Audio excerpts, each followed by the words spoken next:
Lisolo to benga yango lisolo ya esengo to ya pasi. Est-ce que vrai amour na ba couple ezalaka kaka to mwasi na mwasi azali destiné na mobali oyo nzamba prévoyaki po ye abala. Lisolo to kobetela yo muto apesi yango ezali bongo mwana ya mama oye moko. Papa Fiston beta lisolo ya mama na biso. Mama na biso komo na ye Jessica. Mama Jessica sika boye.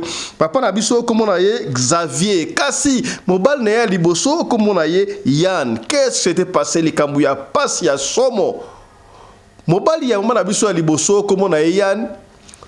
Azwaka mama na biso akende kosala ki domestique na ndaku ya patron na bango oyo patron komaki mwasi na epita avant na ndaku ya patron na bango asala komita ba femme de ménage njoka tali mwasi ya papa na biso me patron na bango to le masalaki mwana ya mutambongo azwaki alingaki papa ya liboso ba ko fana na ye mama comme état domestique ayeba que mama na biso nde mwasi ya papa na biso tango ay ko découvrir. Qu'est-ce qui s'était passé? A découvert qui a ngondenge nini? Est-ce que moi si likolo ya bolingo a koki ko similer na niveau wana andima koko ma domestique na ndaku oyo sika mobali na ya koti Mario isolo oyo ekofungola mémoire yango tokobetela yango lelo yaya tokotanga ba kombo ya mboka te kasi ba preno oyo mwana ye moko apesi ba Fiston tanga ba kombo pona été ya bandeko mususu. Je me demande si il faudra totika kozwa ba domestique ba femme de chambre tondengeni ya okondimate jeune fille o bali komona face na wana innocente ya salaka domestique na ndaku ya patron moko songolo kasi mama to patron na ya bade komona mbininga asala kaka 7 jours ya pamba 6e jour na ebité akada komona marabuto nani ba ebisie pona patron na yo alinga yo il faut ça nini ya caméra ya surveillance nde boli komona wana ezuye ali ko sala pipi na kopo asali kaka na sachet po atia na biloko ya soko sala domestique tala biloko olia ka se bataka ba pipi na katite bataka ba kakate pesi pasi ndeko expliquer to kozonga na ka émission ya lelo. Là, regardez ce qu'elle est en train de faire. Elle est en train de déféquer dans la cuisine.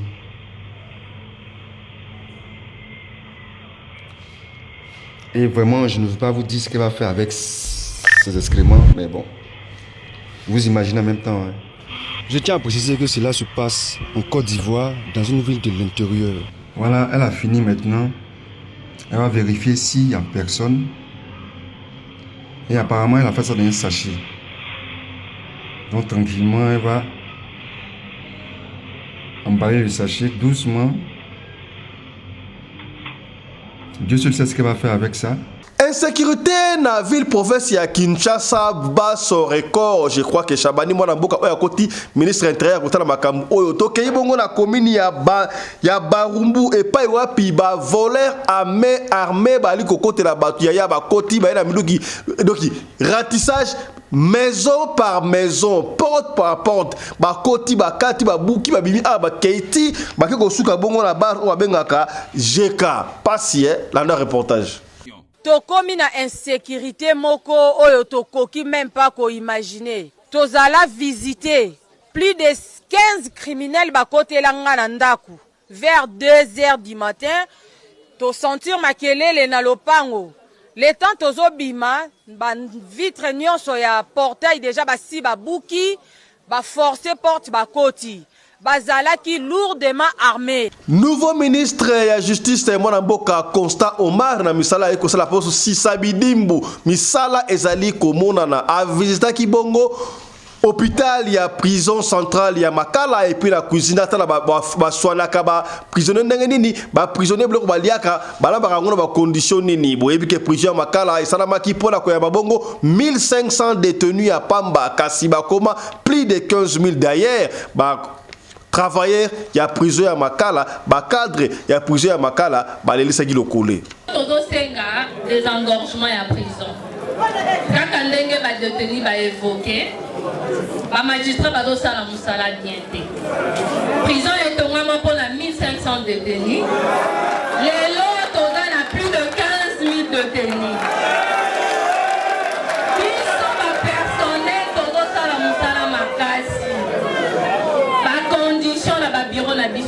Bien pour travailler la chaleur, ba meuble la biso ici et bébé. Toza na ba prime de risque était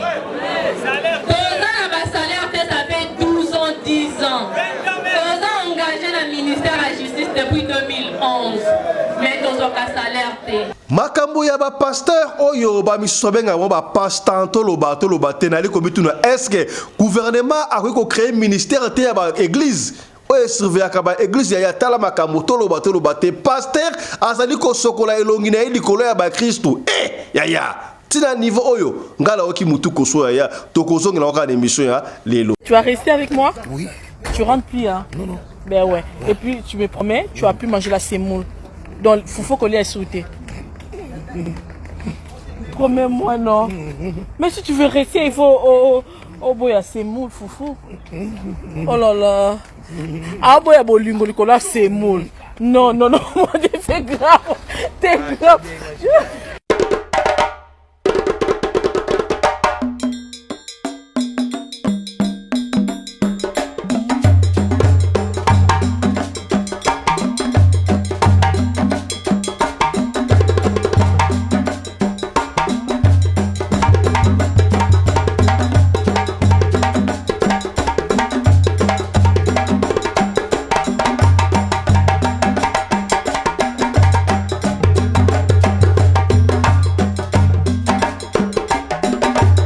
mobali mbinga na mwina ngolo aboya hydroquinone soki ezotambola basheri bazokoya mayanga na retrouve douce tendresse affection epa na yo nasalelo nini mpo ndimake na kupendaka sana shitakwacha pelende wenjo Mbote na bino bandeko balandi ya radio lokoye télévision bisika nyos tu bozwami merci na confiance peu fidélité bozali kopesa na programme oyo radio lokole masolo et pas wapi to kuta na ka pona ko beta masolo pona ko solo la makambo zali koleka bongo na communauté na biso africaine en général mingi bia biso batu ya mangala soko ebinga merci mingi kasi soki mbali boso yo omona biso to sengi na yo o s'abonner.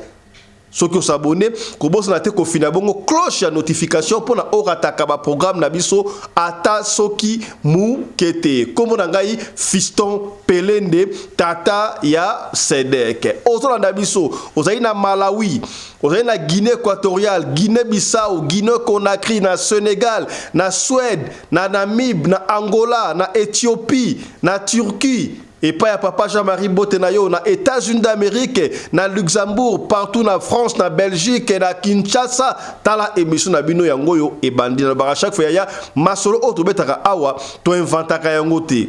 Ezali masolo oyo bino moko bopesaka biso e koza li solo ya Amina yo, ya ndeko na yo, ya yaya na yo, ya papa na yo, ya mama na yo ko to beta li solo o ndeko apesi so ya mama na ye moko. Voilà, to pesaka to betaka masolo oyo pona ko nuire batute, pona ko bebisa comportement ya balute pona ko bebisa personnalité ya balute kasi pona ko sunga soki li soit positive esika ndeko alongaki yo pe olonga soki soki salima be esika ndeko akoyaki yo osala attention est-ce que komi voilà biso fonctionnaka ndengo wana voilà yambo to betelo li solo ya Jessica na Yann tika to développer au moni bongo na sommaire ya soki okoti to partager kota la émission radio lokole mo côté émission oyo batala ka yango batubi ba émission familiale la seule émission le seul programme oyo papa na mama bavandi bali kota la yango okoyoka insanité ata mo côté na suka nango pe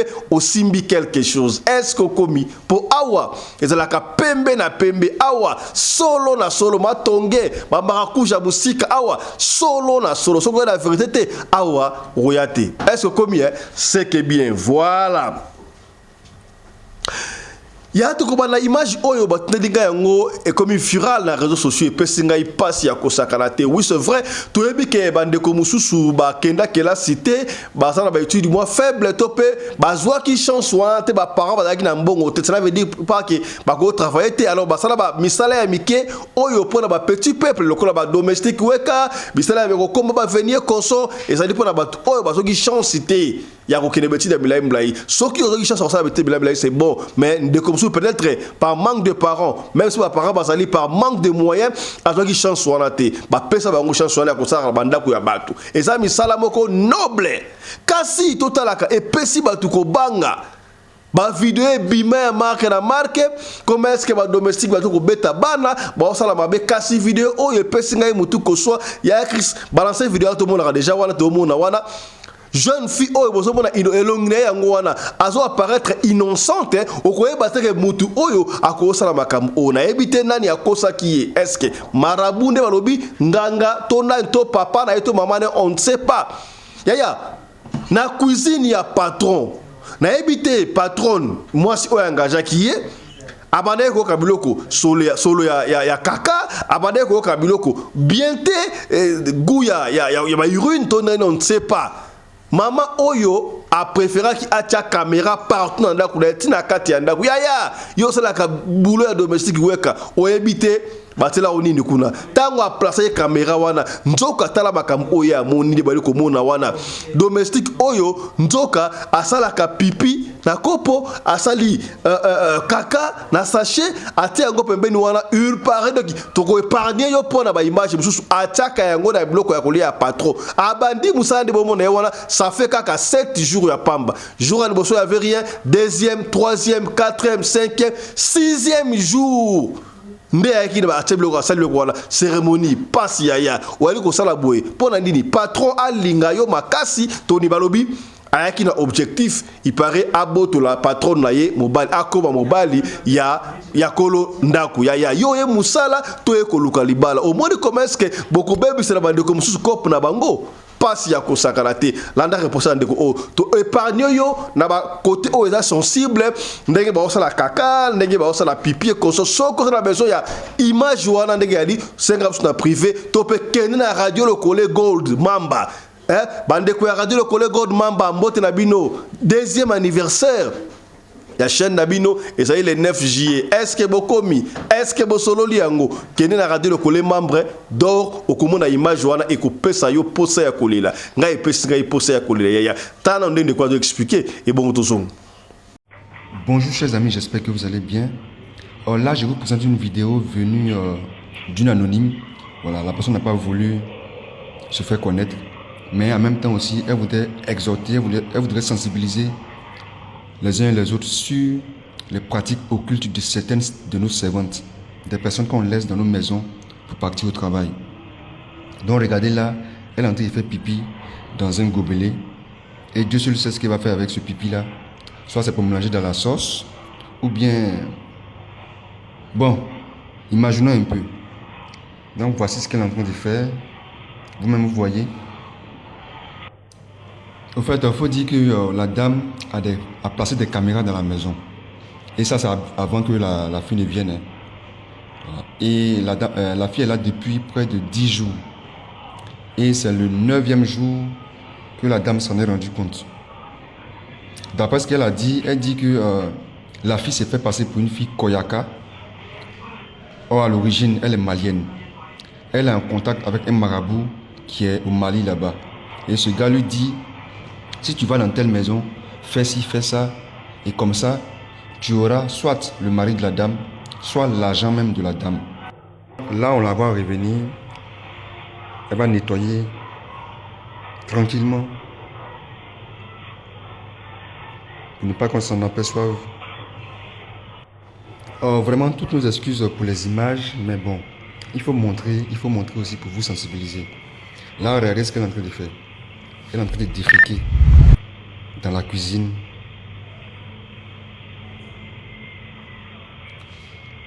Et vraiment, je ne veux pas vous dire ce qu'elle va faire avec ces excréments, mais bon, vous imaginez en même temps. Hein.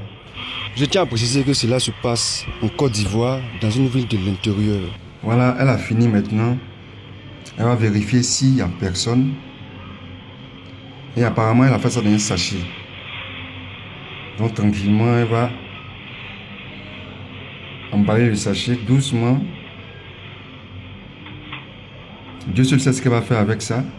Regardez, regardez. Vraiment, soyons prudents, soyons vraiment prudents. L'homme est méchant, l'homme est vraiment méchant. Et vous allez la voir, hein, elle ne ressemble à rien. Vous direz que non. Si on vous l'avait dit, sans le voir, parce qu'elle ne ressemble à rien en fait. Elle est très innocente à voir son visage. Je vous exhorte à partager massivement la vidéo parce qu'aujourd'hui, elles se font passer pour des victimes. Et bizarrement, c'est ceux qui les accueillent chez eux, qui les payent, qui les nourrissent, qui les blanchissent. c'est eux aujourd'hui qui sont les coupables. Mais elles ne disent pas ce qu'elles font. Elles ne disent pas ce qu'elles font en bas. Partageons, partageons, partageons. Je ne dis pas que c'est toutes les servantes. Mais soyons vigilants. Soyons vraiment, vraiment vigilants. Et de par cette vidéo-là, j'exhorte tout le monde, presque tout le monde. En tout cas, si tu as un peu de moyens, fais tout pour moi, quand même une à 2 caméras chez toi. Il y a trop de choses qui se passent. Il y a trop de choses. Merci. Et puis bon, n'hésitez pas à vous abonner. C'est Asuba 24. Bisous à vous.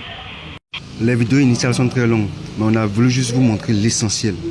Nalobaki yango ne bandela insécurité na ville province ya Kinshasa. Je crois que Jacquemin Chagban o baté ministre intérieur siko akota la makambu oyo ya tala makambu oyo esengeli na biso to landela kabino mutakolo bata mwana ko muke.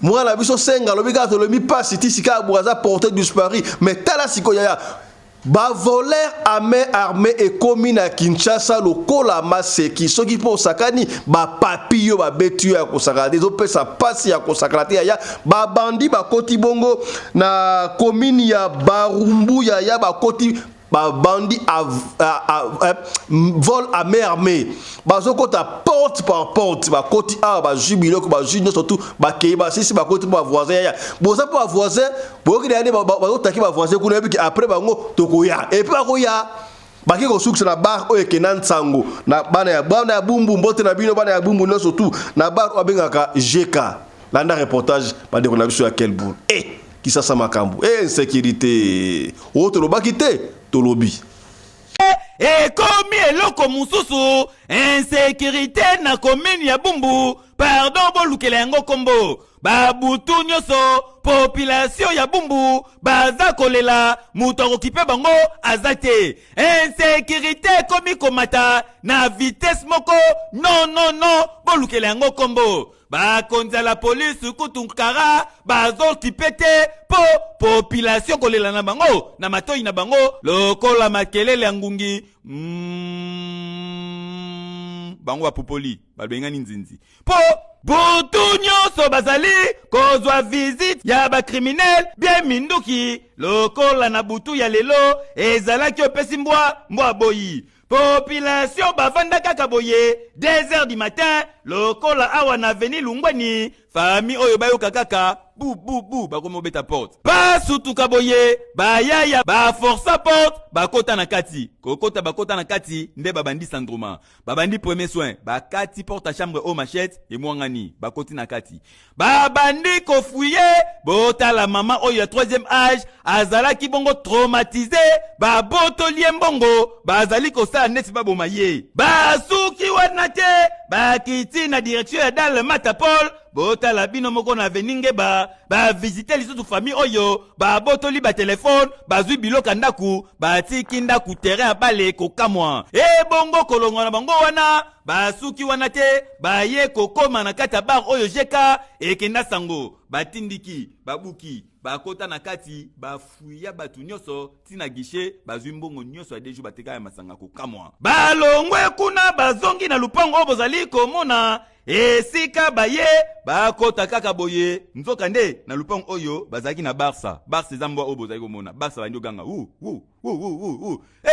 baya krimi muntu batali boye balobi tosila na nono na Barça oyo babeta ye de masasi Barça kufa sur place nde bakoti basanduma yoka communication tokomi na insécurité moko oyo tokoki même pas ko imaginer tozala visiter plus de 15 criminels bakotela nga na ndaku vers 2h du matin to sentir makelele na lopango le temps tozobima ba vitre nyonso ya portail déjà basi babuki ba forcer porte bakoti bazalaki lourdement armé population ya commune na Bumbu batuni na numéro 1 ya la police ya ville province ya Kinshasa musala oyo lansaka ya patrouille mixte eske esu kakaka na Gombe tope eza po na Kinshasa mobimba po mikolo nyonso na Bumbu bakrimi muntu bazokotela batu ata sango la police bazoyoka te eza nini papa patrouille mixte eza nango fenta mavuba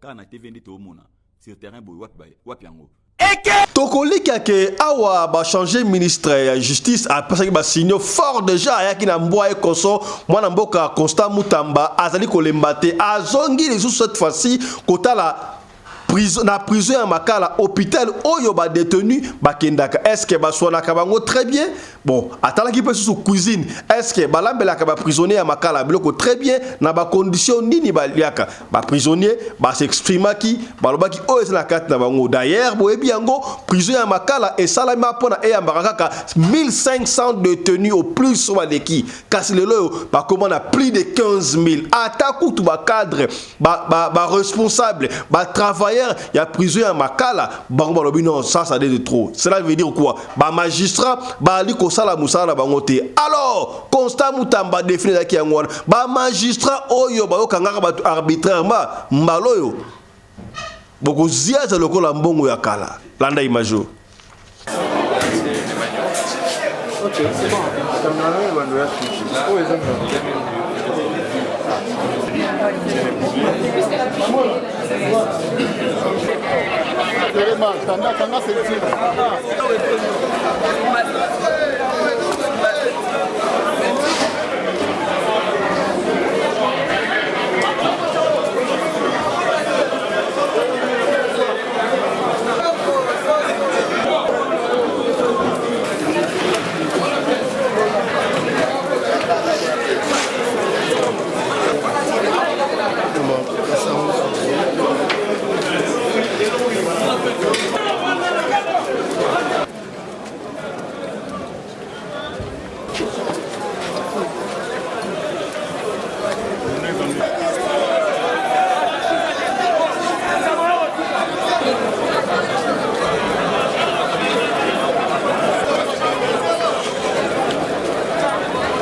des engorgements à prison.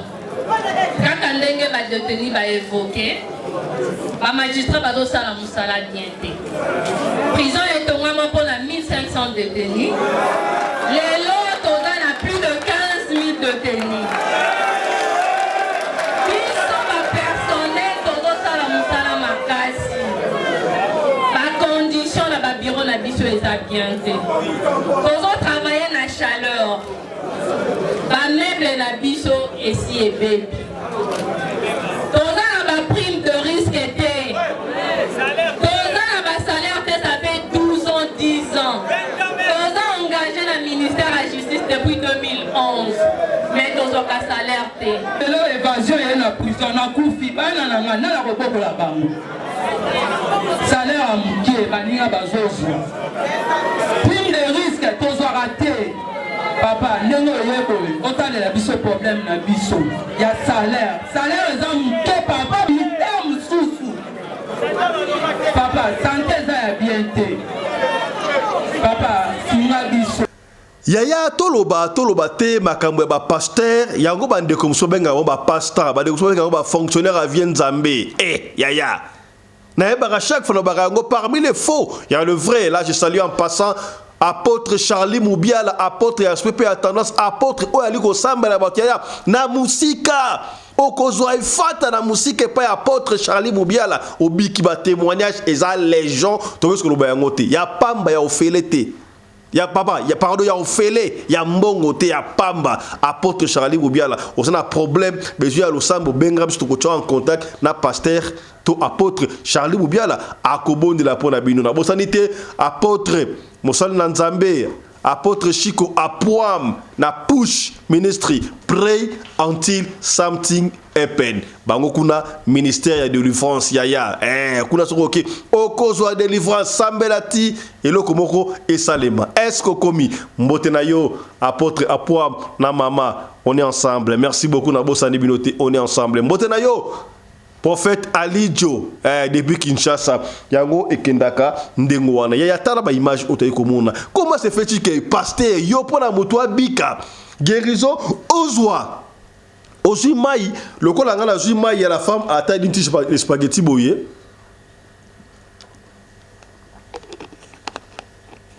Voilà. Ozui mai ozo sokola elongi na yo soki poza na bipoti soki oza na maladi nini osopela ngo likolo ya ba chrétien pona ni babika yango bino pe ya tango abenga bino bokoma soki ba meme so ba mbwa so ba ngulu bakolo ba nini ya to pesa bande ko na torte yo na kimutu na yo pena na kimutu na yo comme mutu simple asokola elongi na ye likolo na yo ko ya pala yo polobini ba na Jésus Christ ndenge Jésus asokola elongi na ndenge wata Jésus azoka ba porte ate bunda longi ayesi kende ko sokola mais yo musto monaka azozo nyoka azolesa mutu nyoka baolesa matiti to mona ba image ya légion mususu kutu ba okotela sama kona ya oyebi ko kotela sama kona mutu laksini quelle malédiction bozo kotela libulu nguma n'est-ce pas wana sala mona kisangani on en a marre ya mona akostuna ba konti ya mboko na biso est-ce que on ne peut pas créer ministère moko ba pasteur to ya église soki ministère te moi organisation moko boy oyo discipline ndenge biso ba to ya media to zala kana biso na ce sac bosa na paix ba église ndenge wana et censura ka église makambo on en a marre. Je me rappelle encore à l'époque il y a président Mobutu bakanga ka église kanga église kimbangiste bakanga na bâtiment de chauffeur na petit na église mosongolo basana ba be mombilinga binga ya on doit chronométrer, on doit voir les choses to boy ko sambela te mais nzambe na biso asa nzambe ya désordre te asa nzambe ya discipline ya ordre makambo ya boy papa pasi likambo ya boy l'état ça na droit pena yeba talib non oyo yango te ba kangi église na yo makambo ya kozonga te na muto botika yeba osala makambo boy na akota bala sama ko na boy na obo kanga ki na kuma pasteur onan pasteur Casse il faut ko nan est-ce que bokomi o to lobaki te to lobi voilà ya to ko betela osika bo lisolo na ebité na benga histoire d'amour histoire ya pasi to histoire ya vrai amour on ne sait pas. Or comment se fait-il que mobali ya komisi andi mwasta ki osala ki domestique et pas ya patron na ye o ya komisi mobali na ye pona pasi et pesi pasi na sibino muto apesi di solo o ezali mwana ya mama o ye moko papa fisto beta li solo ya mama na biso na bolinge na ye tinde komaki boye je crois écouter ya bato mususu papa fisto mama na biso komo na ye Jessica kasi papa na biso komo na ye Xavier oyo azali papa oyo aboti biso kasi mobali ya mama na biso ya liboso ya bolenge komo ezalaki Xavier te komo ezalaki Yann yo kasi ko lisolo ndenge ebandi papa fisto mama na biso Jessica bazalaki na famille pauvreté papa na mama bazalaki très bien maman bazalaki très bien bazalaki na famille borodo bazalaki standard bazala vie na bango normal bakenda classe normale surtout normal kitoko bazalaki bien sikoyo mobile na ye papa Yann azalaki pe étudiant asilisi pe université na ye mais musa azalaki te oyebika ndenge babandaki bomwana tika ndenge nzemba yo rasole mbarato bandaki ngana ye na pasi ye utabo mwana tango ngonga nazalaki nanu na 13 ans yelanga nenete o comprendre voilà ba syllabis maman a dit que ça, babonga syllabis quand azo soutenir mobile na ye l'espoir que ceux qui ont bala si que là si akobala oui c'est vrai tangu papa Yann asisi université boye bimbo kande zalaka musa zaki te alors abeti ma coup de main maman pe kaka na ndenge argent de poche oyo ba parents ba de ko pesa ye ba ko na so de ko pesa ye akakisi muke e ko sala ke papa Yann asali boutique moko munene na Kingabwa atovala Kingabwa babenga ngoni ndanu bala ndanu mbote na bino na Kingabwa ndanu no bamusobenga ngo cité mabaya donc Kingabwa industrie koto kuna industriel ndanu asali boutique moko munene azoteka boutique wana abwa saraba carte ba carte même quand des saraba carte ça va ça aller yango ça la qui permettre ye à évoluer maman pe anda ko ya moko wana ro gibango bazaki ba fiancé consort plus tard sikoyo moko pe papa Yann abane ko kende et pa ya ba mama na biso ba Jessica siko mama ya koko na biso donc mama ya ba Jessica a otala ba mona ya na bi mobalo ngona mona pa sa mo aventurier oso na mona ma boutique amki wana kasi yo papa na mongo le kayenga na se peut na on dira venir ça dans mo aventurier mais or Yann pena ko la Jessica pena amour pena ya solo vrai amour. Boye venir libale ken la copinage consommation pour la fiançailles ba comme à niveau ya mariage. Jessica a décidé que ngala ko ba nga Yann mama ya ba Jessica boyi donc koko na biso. Abi non, na so se pena mbalo tabite ngala ko bala ka mbala ka consomme ça va. Mama ebisi soki obali mobali oyo ngana yo ki mama la mwana esili. D'ailleurs je ne viendrai même pas dans mariage abino la imara mwana te. Boyebi jeune fille soka sa lingi bazalaki na amour fou yena mobali na ye Yann. Basali makabwe consort bref mariage et salami Mexico basalaki mariage l'église pendant l'église catholique. Basali mariage mais jour ngo sikoyo mama Jessica bazalaki na passe na motema po maman na epena ya quitté. Elle a quitté. Tant bolette sur la bague, elle pensait beaucoup. L'histoire on a bête la bino, pas visto. L'histoire on a bête lio, mutabete les gars ngoza maman na biso maman Jessica. Habitant bolette ta bague. Amoni maman na bango azate. Tala ka zo bala maman no azate, zaki na souci à consacrer mais puisque zaki vie na ye parce que maman ça a déjà vie na ya boti biso que zaki vie na ngai na kosala heureuse na mobile on a lingi. Elle n'avait pas le choix. Basali mariage consort tellement Yann abade ko promettre yé que non ba ça la heureux conseil mon gars venir pendant que de cette à trois ba qui très bien vrai amour ba balani tang ba balani ba ke ko foutela et pas na bango na ba benga ngonin na matete siko côté à des bonhommes il me dit ça sur le côté à des bonhommes na 3e rue des bonhommes tout ça la ville d'un combat qui se sent n'est-ce pas oui boutique na bango et ça na quartier Ndanu on benga ka lo chacha ça cité mabaya n'est-ce pas oui côté à église benga ngonini Saint-Bernard voilà côté église Saint-Bernard là je salue en passant frère Bernard Amouzati na Kisangani mbote na yo to kozonga témoignage na yo voilà. Alors, vu ça marcher très bien, 1 mois, 2 mois, 4 mois, 5 mois, tant que ça dit 6 mois, vous voyez bien, on la quartier Ndanu, tout là, ça y est, comment est-ce que inondation, ouais, ça dit, mais un bimaka, et beaucoup de dig, d'ailleurs, tout le monde qui a gouverneur passé, Châtillon Gobila, il y a dig pour na quartier Ndanu, pour ma béco dans sous-souté. Alors, Bigwana et Bukanaki.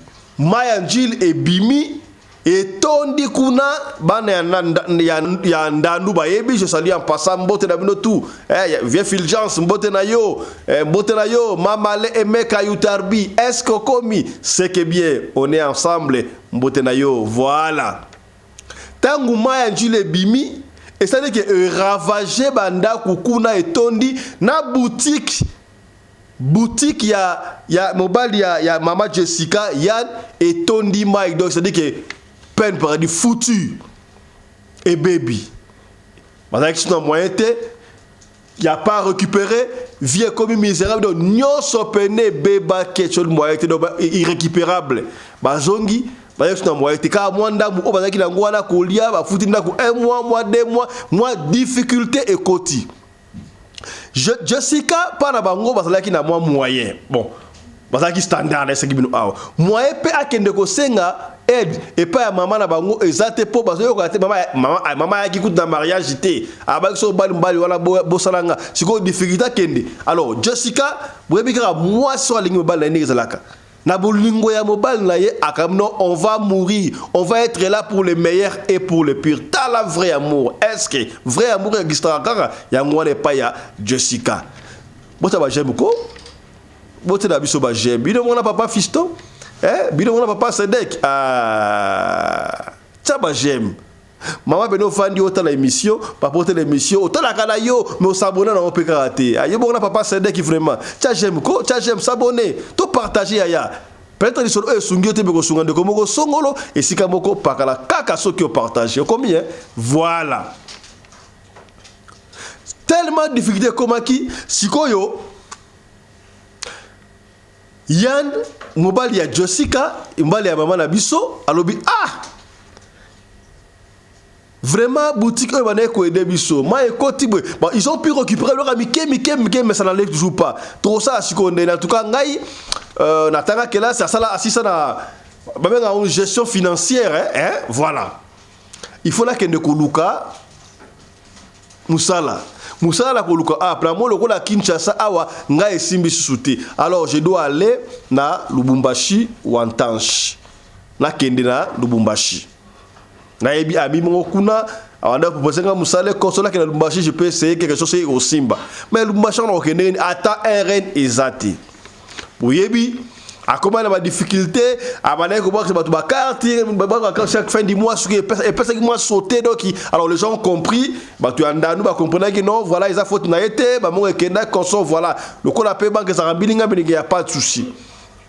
Bref Yann a quelque defa mbongo et pas un dekomoko boy ba déficit mbongo a défi $900 alobi akozongisa akende ko luka vie ailleurs tant à défi $900 wana bah article qui peut avoir mbongo quelque chose tala bolingo ya solo ay si moi ça va yotikala awa ngala kende ko luka soke simbi je vais t'appeler moi si atikali moko moi biloko mike tikala ki wana $900 taki nango ba ko ba na mbongo au total ko la $1,800 papa Yann a kati mbongo wana katikati apesi maman Jessica $900 yé pas eu $900 oyo akenda ku Lubumbashi a foutu billet avion normal à coopérer dans l'avion militaire où a dépensé $300 je crois pardon bon en fait bloc autour ça la bloc autour ça qui 200 bon à peu près $300 papa Yann a comment na Lubumbashi akenda ki na bloc mikanda na $300 akoma abenga pe muninga na yo wana ba ka ne sa somta ko imboka sika abali ko luka chance ko sourire a sala ko qui porteur na marché musée oui il y a pas de son métier bien qui portait dans marché musée mais malheureusement yoka siko chance sourire ya quand tu es destiné à beaucoup chance à la vie et à la cas mais yeba conseille la chance wana tanga marabiloko mutuka moko yaki ya bien jeep moko 4x4 très bien maman na ko somba babiloko qu'est-ce que oh yende porteur alors tellement Yann parle français très bien. Tant que maman a cherché le coffre, à solo français. Oh, c'est même chez toi tu parles un très bon français. Comment tu t'appelles? C'est comment on a Yann. Oh, tu es ici depuis quand? Non, moi je vais de Kinshasa. Tu viens de Kinshasa? Oh, ça non. Est-ce que tu es? Oui, j'ai étudié gestion financière. Oh, mais tu parles très bien. La femme était intéressée. Comme il y a femme wana, tu es une femme riche comme on a dit Hélène. Voilà. Hélène wana papa na bango azamutu o asala na ba mine consort asala na ba jekamine to précision te mais siko papa na bango asala entreprise ya ye moko ya ba plastique o asala ba plastique alors yesiko Hélène wana ye mutu asa gérante ya biloko ya papa na bango asa une fille ya ba à l'époque entre ba 35 so ebele ba 40 ans mais ba 35 40 ans ndengo wana abi ça va. Prends mon numéro, appelle-moi, viens demain au bureau, tout à tout ça en après si papa a un numéro business card na carte de visite après si yango akei abombi yango jalousement Yann n'avait pas de téléphone, il n'avait pas moyen oyo maman wana Hélène a contacté Yann a tapé la poche akei à côté Moussa, il y a qui portait le conso, jour à Liboso, deuxième jour, troisième jour, à ce qu'on s'est rappelé, mais oh, mais j'avais business card de Fana Benga, madame Ote, oh, ça va, à Bengaï, tanga Bengaï, oh, Yann, c'est toi, ça va, venez au bureau. Bureau, alors, compagnie, et ça là qui, côté à, Benga, Zela, côté à Belle, bah non, Belle, oui, au Rolega Belle, En fait, dans le côté, il y a G-Cami, donc il y a quartier, il y a bien été. Kuna dans qui industrie. Mais bureau dans qui dans centre-ville. Dans l'avenue Mamaye Mbalobi. Avenue Mamaye moi. Voilà. À Kenan, le bureau dans la ville, bah solo là, à mon avis, très intéressante.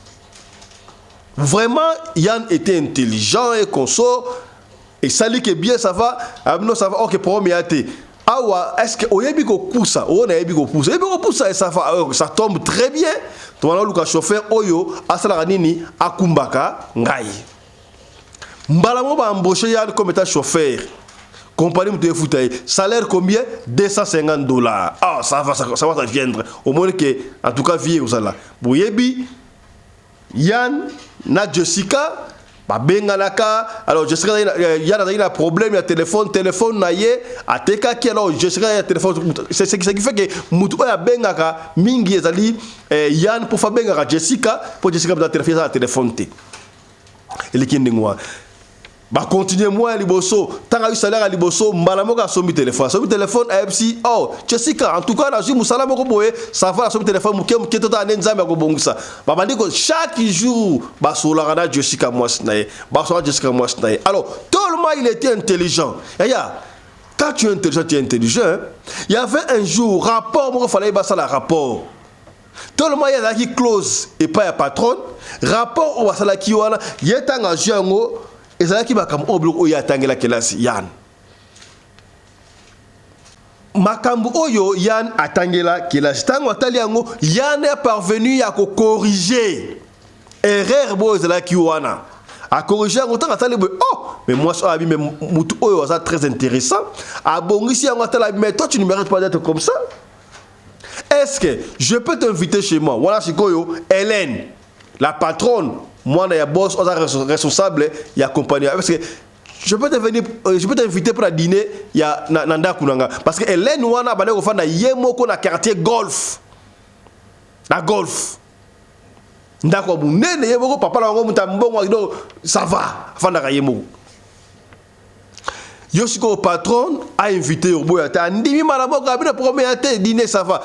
A quelque somba veste à Sikalati très élégant il y a patron et le soir pe siko Hélène ou siko pe à l'atelier ka ndinga ati robe pene à soirée à très bien donc bango mbale ba yepra ndaku ba yambi ya fandi wana bandiko sola c'est parle-moi un peu très bien de toi et puis que Yann a parlé nyonso tout walo o Robert di solo à Jessica te Robert te afin de peine à Jessica ah c'est bon on dit sola oh déjà Hélène a comme qui n'a pas pressentiment déjà il y a Yann parce que Yann a IP élégant et consort et puis qui nous débat avec consort avec élégant et puis au Canada comme code propriété comme les arabes c'est qui tu toko bah ça li dîner consort alors Boyebi ça difficile au banda mu konzinde nini mu kondi face à la cour malo ba cela qui attend bah si alors Hélène a bandi ba parole amoureuse est-ce que comment tu veux est-ce que bon bref est-ce que tu seras d'accord d'être ma compagnie un partenaire sur tous les plans partenaire sur le plan est-ce que beaucoup commis oui c'est vrai commis ça va y a pas de souci à quel peu moussalat lobby peu moussala comme ça va n'engali ah toi tu es très intelligent à longolier na direction de transport malamoko Hélène a élevé Yann comme étant directeur de la compagnie chargé il y a ma mituka o ekena ko délivrer ba marchandise quoi au compte malamoko au fil du temps bah comme peut copain copine moi c'est un balai consort il y a chose grave quand on doit qui maman Jessica atikala ki na Kinshasa na 3e rue na Matete maman Jessica une femme très fidèle a sa espoir kaka na mobile na ye Yann o ate koluka ba sola ya téléphone n'est-ce pas ne serait très bien alors moi mon gars qui n'a pas commerce elle a accepté de s'humilier il y a côté quand même le ça alors et si que oyo mobile na ye Yann abane ko stocker ba savon bleu la dépôt wana moi na mbali wana ba dépôt be na wenze ya Matete wana akei apesi manda muke ba savon ba nini ba oboboka muke ba sucre donc muke ndengo wana ase débrouillaka pa futaka ndaku parce que na mwana te afutaka ndaku e consort sikoyo moi difficulté zalaki akoyi ko gérer yango te akwei atike na stoka muke tanga yaka wana na wenze ndeko wana oyo asana ba dépôt oyo mobali na ba deko so ba dépôt na ye komona ye Xavier Atali, Jessica, une très jolie fille, 25 ans d'âge, consort 26 ans, qui toque consort a une histoire ya mbaldaye a kende gesika ki ona et ça lié peine. Alors, abandi ko pesa ye biloko. Ben c'est on a le bararat. Il y a rien pour rien fait. Au pesi makambu au su makambu. Alors, il y a un pesa non zo ka dans sa voteka, on pesa mbongo ezaki une intention moroboy. Alors, tellement pesa qui trop Xavier ebike watu comme une année déjà kotoyo Yann na Lubumbashi côté tellement difficulté côté omoni sotali mwana mwasi a baby mwana me beauté ezali ka ko mona wana moi pe akene pas mwana ba mama na bango exacte parce que mama baki bossa na ngai ata bakanga mutema mama. Alors Xavier koloba dépôt wana a def sa ba bloco il était obligé à que ça ici maman Jessica vérité que non on a la séparé d'ailleurs tu crois que ton mari viendra et comme ça si on peut commencer à sortir ensemble comme ça moi je vais changer ta vie.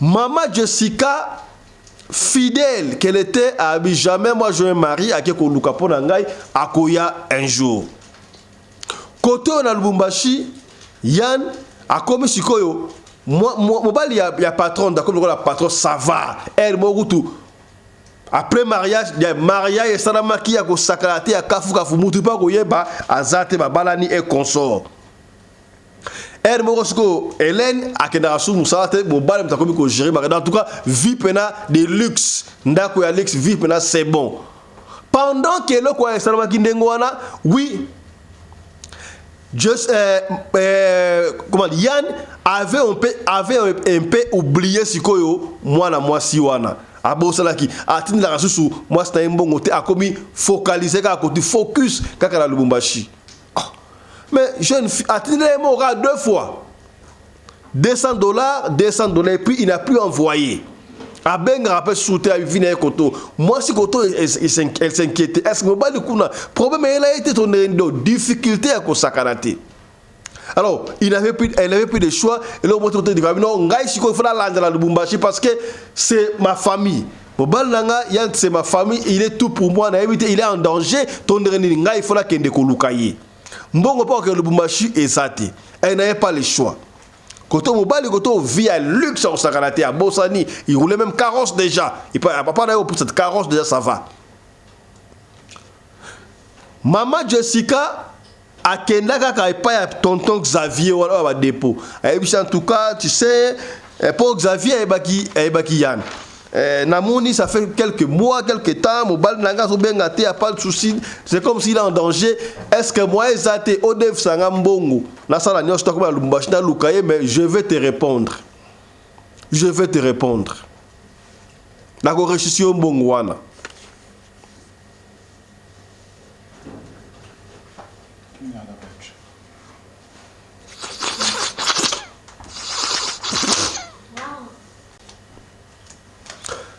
Alors, Xavier Atali, mais toi, tu n'as pas de moyens. Ngala kodef so mo le $1000 yo gozong selanga ngo ozwa wapi. Na ça qui moi je peux changer ta vie. Au pesi makambu, ozu makambu. Abi non. Ngala gozong sela yo mbongo wala ke netra situation de Lubumbashi eza ndenge nini. Alors, Xavier par pitié Atali boya bino na aider. Abi ça $1000 à pesa Jessica. Jessica, bref, a sali ba démarche, a commis na Lubumbashi ou en Tanchi, elle n'avait personne, a commis dans le centre-ville, qu'on soit à Zua, hôtel, a bandi ko luka. Soit il a évité, a commis kuna. Alors, Dieu grand, yé a bandi ko loué kaka na ville wana. Après 2 semaines, a tellement côté à station à Chombe wana.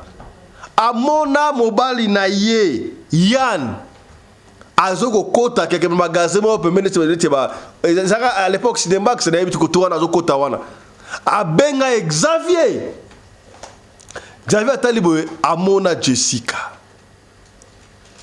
Jessica Siko, elle était très contente. Aye a moni mbal na très élégant. Azoko yambangu pour ayamba Siko Xavier. Mais voilà, Jessica m'tabete la moi na yabi. Mais na moni on dirait c'est pelé penate. Azena moi méfiance mais ngana ye quand même moi na yambi to yambani konsoke abi. Siko Xavier tu ngamba yo oyo ko sa nini awa na match. Okomi awa ndenge nini. Autant tout cas j'avais des soucis, numéro de qu'on les caté, boye qu'on soit bien. Oh, bon ça y a pas de problème. À boye quand même à côté à ça on ça ouais puis à hôtel mo quelque part à Bindo hôtel ou anaté. Xavier quand même à Zoa Jessica a foutu là mon hôtel beaucoup à moi bien Vandawana, je vais venir te voir au solo là. Mais dans ça moi busy. Là comment la vie musu koto. Comment la vie musu ngeno banini. Atiki wana akei na épée conso. Xavier a ekozonga 4 jours après. Hôtel wana article la mbongo bien sûr ya kolia baka c'était très bien. Et puis ce monde na li awa tango na yaki a expliquer histoire da expliquer bino wana.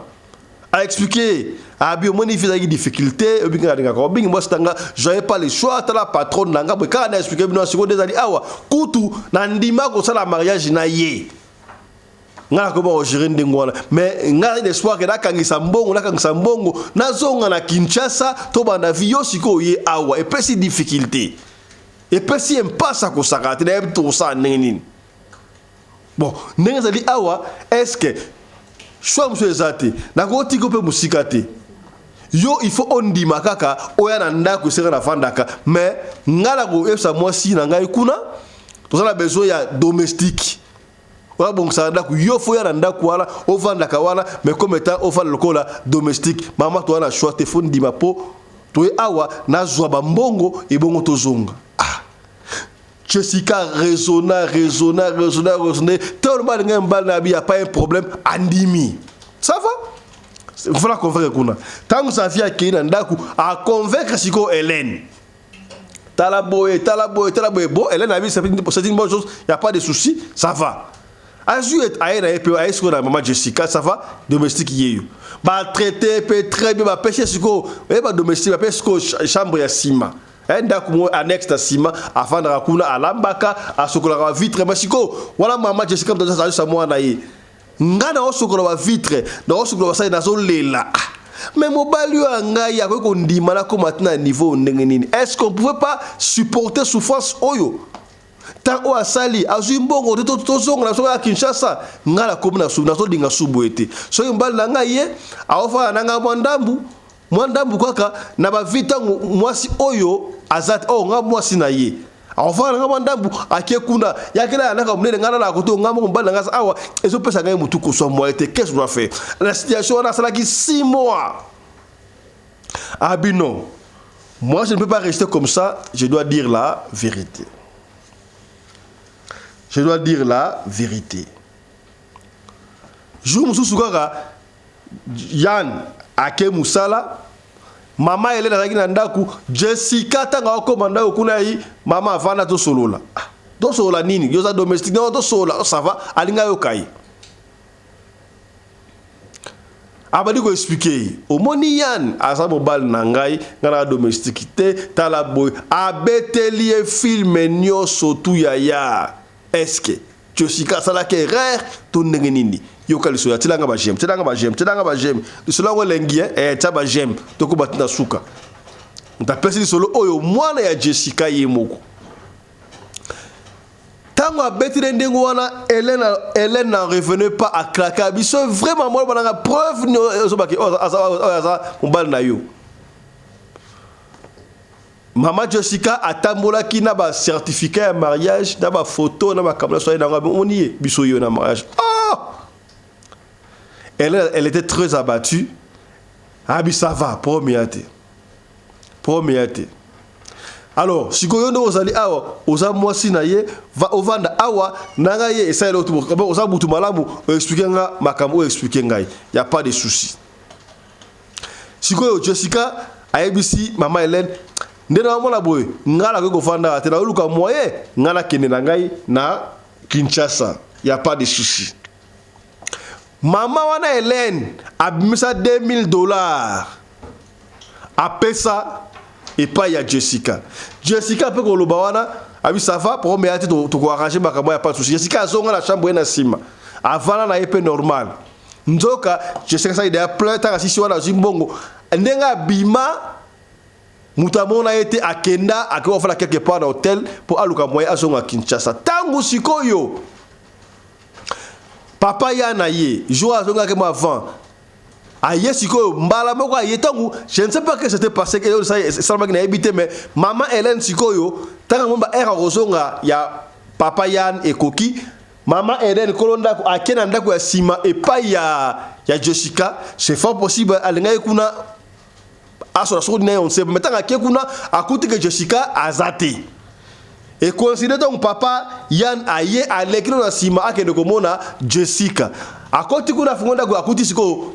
mama Hélène azaki wana oh yo osa nini awo mama dese na ebi makamunyo sotu na ebi nyo sotu inti expliquer ngai Jessica asa domesticité azaki mo ayebi singa makamunyo sotu Yann a ça déjà expliqué à sa souvenir il y a pas de moyen pour ma B et si ekotaki maman Hélène a siliki oh, maman Hélène yo silika nini yo rosa ndi ba ata su mama te po kolomba liyo na ya siliki ya kosakade sikoyo a bengani sikoyo ya kana mitu wana a bengani sikoyo Yann na liko mona ndaku nanga ite ene dobi ka desa la kanda wana bengani Joabela mbala yo wala somela kilo su joa kende na expliquer à l'ingité oh ça va pour me yate papa pa koti Yann azubila mbala ju oya Yann siko nenga la ki wana alinga ki mwasi na Jessica makasi alinga ki mwasi na Jessica makasi siko Jessica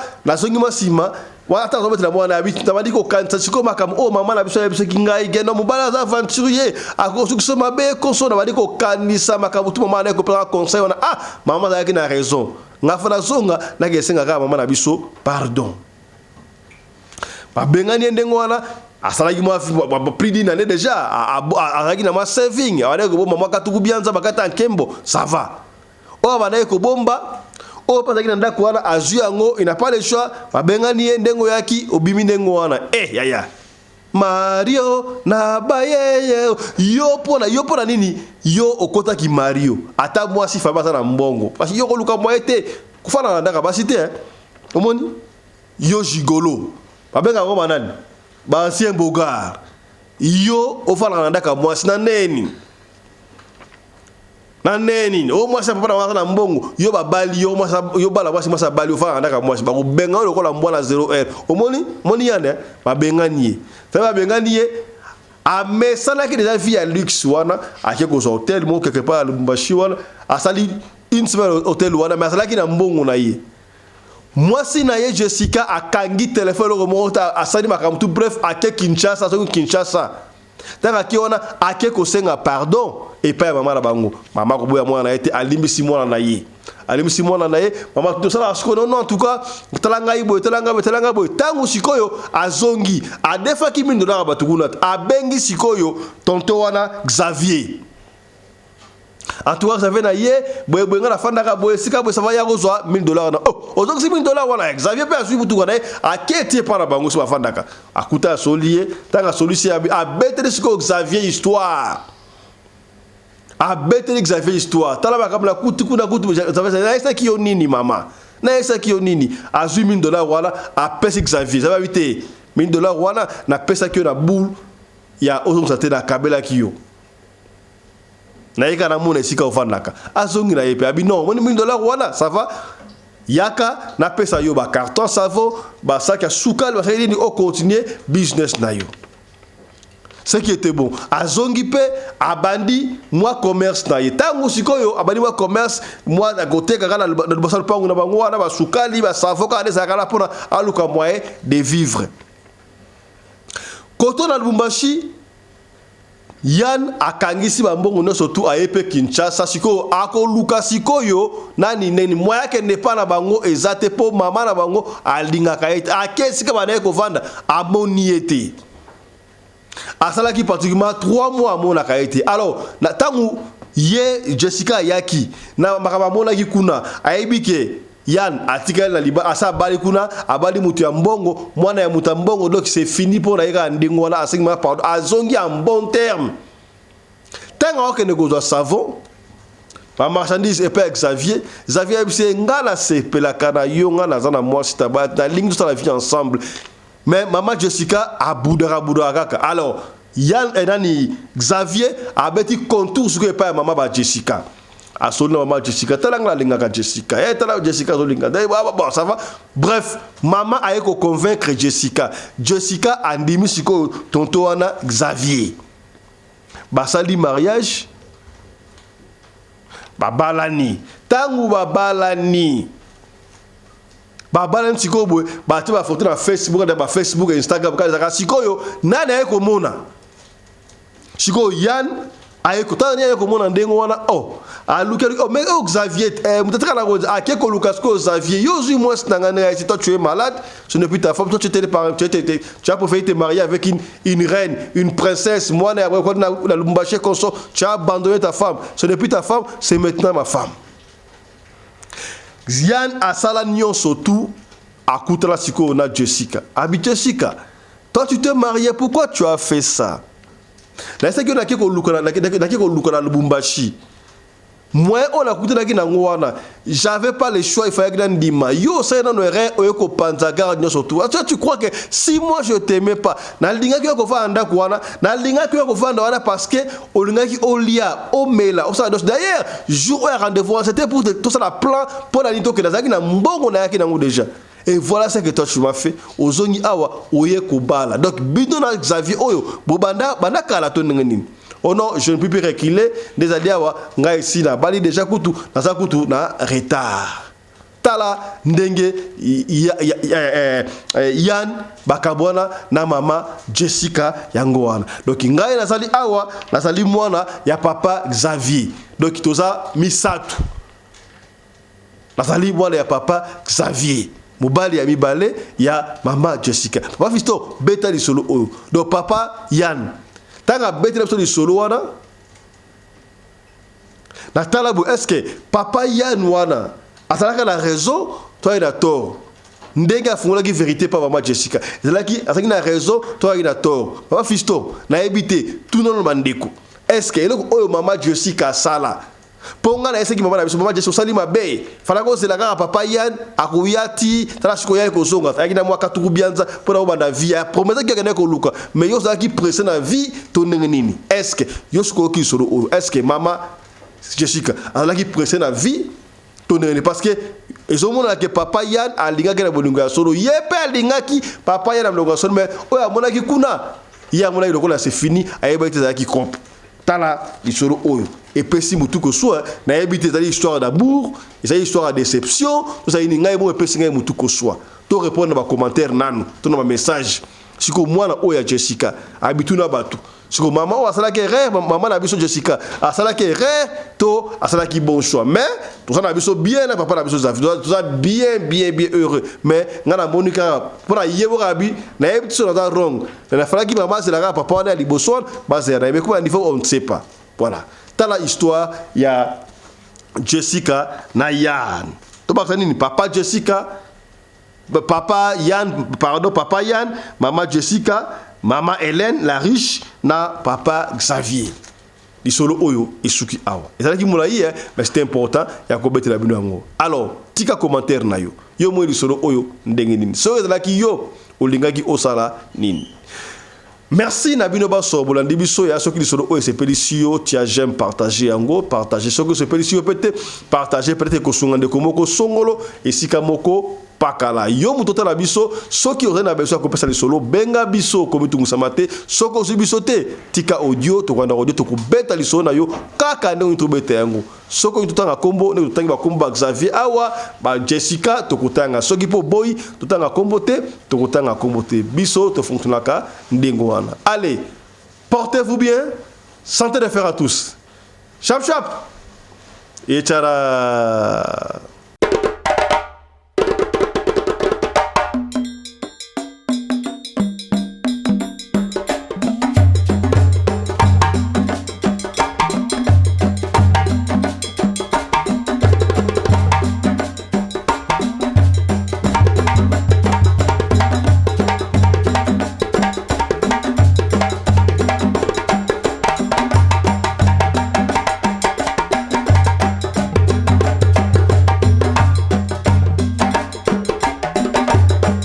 nasali mbinga na mwina ngolo aboya hydroquinone soki ezotambola basheri bazokwea mayanga na retrouve douce tendresse affection epa na yo nasalelo nini mpo ndimake na kupendaka sana shitakwacha pelende